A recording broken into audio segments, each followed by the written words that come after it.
So, you know, Mazda's not a fan of electric cars. The only electric car that they actually have on sale in most countries around the world, well, not even yet, is a Chinese one made by a Chinese car company, not really by Mazda. Anyway, Mazda's just come out and said, right, that electric cars will not help to save the planet and they shouldn't really be supported. This is what Mazda is publicly saying. But Mazda are also officially on record for saying that they're not investing anything into EVs. They're all in on internal combustion. They want to perfect the internal combustion engine. That is their company goal. Hello, my friends. Welcome to the channel.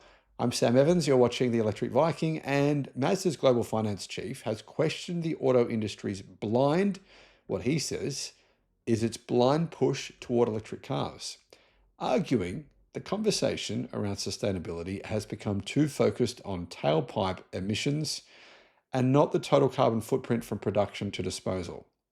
Basically, he's saying you as a consumer should not care about tailpipe emissions. I mean, so what if there's millions of cars in your city putting out cancer-causing pollutants from all those cars from the exhaust? It doesn't really matter. I mean, just deal with it. That's basically what he's saying. Speaking at the 2025 Japan Mobility Show yesterday, Mazda Motor Corporation's Representative Director and CFO Jeff Guyton told journalists the company's strategy is driven by real-world energy use, not headlines about zero tailpipe emissions. The push started because it's very easy to say, look, no tailpipe. And of course, we want less carbon in the atmosphere. Yes, we want fewer greenhouse gas. Yes, he said. YouTube's new algorithm means that you're often not getting all of our videos in your feed. There's 7,500. I'm pretty sure you're probably not seeing a lot of them. In the description, there is a link to our newsletter. Click on that and you can get an update every day of all the latest news in the electric car industry. Now, if that were true, I'd say Mazda would probably not be focusing on internal combustion engines still, but they are. He went on to say this: the fundamental mistake we make as a society is we didn't look at well to wheel. Guyton said Japan's dependence on imported energy has long shaped Mazda's pragmatic approach to emissions reduction, an approach that values efficiency and reuse across all technologies rather than betting solely on battery electrics. Now, reuse is an interesting term. You can't really reuse an internal combustion car at the end of its lifespan. The engines are just sort of scrap. You can't really do what you can with an EV. With an EV, you can recycle 98% of what is in the battery. In fact, that's what's happening right now. 98% of what goes into the batteries gets recycled. Mazda said this: Japan imports substantially all our raw materials and our energy. Japan has always been focused on reuse, recycling, use less stuff, use less energy, he said. So whatever the form is, there's a very rational approach of using less energy. So EV doesn't, we have to make our electricity here. A lot of it comes from fossil fuel. That doesn't really save the planet, he said. Interesting, isn't it? Particularly in consideration of the fact that renewable energy is growing faster now than at any point in the history of mankind. Any point. Faster than a month ago. In fact, the deployment of renewable energy this year is around triple of what we saw in 2022. Triple. Battery storage is skyrocketing. Solar is skyrocketing at the same time. And the truth is that solar and batteries are now the cheapest form of electricity anywhere in the world. That includes in Japan. In Japan, where they can make their own fuel using solar, wind, and batteries.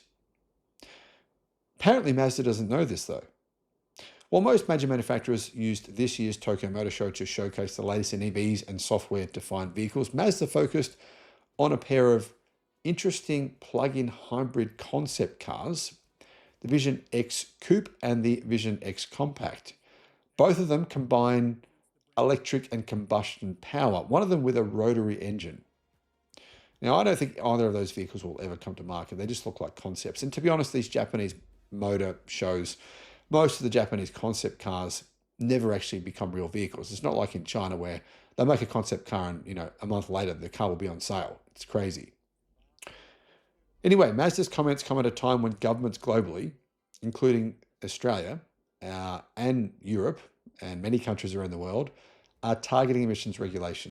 Here in Australia, the new vehicle efficiency standard takes effect from 2025, and it's designed to accelerate the rollout of EVs.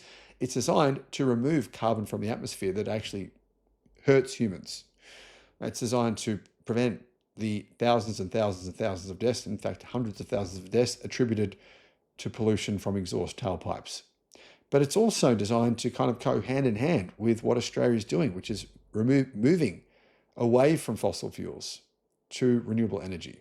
Mazda remains one of the slowest movers in the EV space. Its first dedicated electric vehicle, the MX-30 Electric, is now dead. It's discontinued because it was a compliance car. Mazda never really wanted to sell any of them because Mazda doesn't make a profit selling EVs. There was poor demand because it was too expensive. It had very, very little range for the price. And so Mazda just said, well, we gave it a shot. We did it. We're going to cancel that now.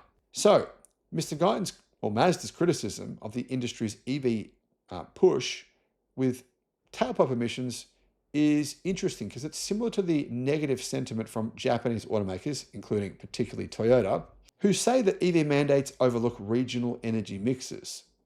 Whatever that means, whatever they want it to mean, I guess. Mazda's focus will continue to be on reducing emissions, they say, across multiple technologies, including hybrids, plug-in hybrids, and alternative fuels. But I should point out that a minuscule percentage of Mazda's car sales worldwide are plug-in hybrids or EREVs or EVs. It's only a couple of percent. The truth is, this whole mix push, we're going to give customers what they want and give them choice and offer them all different strategies and different drivetrains. For everyone who wants a different car, they'll have the different option. They can buy what they want. The truth is that it's not really true. Mazda doesn't have any really good plug-in hybrids for sale in almost every country around the world. Mazda doesn't really have any good EVs for sale or any at all EVs for sale anywhere except China right now. That's going to change. They're going to start selling Chinese EVs, not made by themselves, by the way, made by a Chinese car company. They're going to start selling them and call them Mazdas in various countries around the world. That's a good push, but that'll represent still only a few percent of their sales worldwide. If our society spent half as much time talking about biofuel as we are talking about electric vehicles, wouldn't it be great if we could apply a reduced carbon or carbon neutral fuel to all those cars that are running around on the streets, he said. There's more than 1 billion cars on the planet. And, we're talking about adding EVs step by step, which, by the way, are not carbon neutral. They're just zero carbon at the tailpipe. His comments highlight, the fact that Mazda is having some trouble with regulatory targets, with emissions targets. And it doesn't like this. It doesn't like having to potentially pay other manufacturers or pay fines for breaching emissions rules. In Japan, Mazda has signed on to joint research programs exploring synthetic and algae-based fuels capable of running in traditional combustion engines because it wants to perfect an internal combustion engine. Therefore, its gamble here is that the world, instead of moving to EVs, will purchase synthetic fuels, which, by the way, cost 6 times more than gasoline or petrol. 6 times more. The company says these fuels could help existing vehicles achieve carbon neutral operation, offsetting emissions without requiring new infrastructure. Now, I should point out, these fuels do come through the tailpipe and cause emissions. They actually do. Mazda knows this. So these fuels still cause tailpipe emissions. But basically, what these businesses are saying and what Mazda is saying is, well, we're removing emissions from the air by making these fuels, right? So these fuels are simply, they're carbon neutral because they're actually removing toxic stuff from the air. But then the thing is, they're not removing it from the air in your city. Like Mazda's not going to come along, take all the toxic emissions in your city and turn them into carbon neutral fuels that you can then burn through your tailpipe to create more emissions. It doesn't work that way. Anyway, this approach aligns Mazda say, with their multi-solution strategy, which avoids betting on a single propulsion technology. Now, the truth is, that's what carexpert.com.au said. That's not true. Mazda is all in on internal combustion. They said it themselves. Car Expert, guys, stop bullshitting, guys. They've said it themselves like 20 times. How many times does Mazda have to say, we're all in on internal combustion engines? That exact phrase, exactly that phrase. For you idiots, journalists that call yourself journalists, to wake the hell up and actually tell the truth. Mazda's not all in on a multi-solution strategy. They're all in on perfecting the internal combustion engine. That is exactly what their CEO said. That's what the company says. I don't know why the media does this, but I want to point out, guys, if you think in some way I'm biased, right? I don't even have any sponsors from car companies. Then why am I the only one telling the truth about what Mazda's actually doing? Why are these car websites saying, oh, yeah, no, it's true, they're putting out a multi-solution strategy? What is their multi-solution strategy when less than 1% of their car sales are electric? Well, they don't even have any EVs for sale and could have done for the last 10 years, but made no real efforts to do so. Anyway, rant over. What do you guys think? Let me know in the comments. Thanks for watching.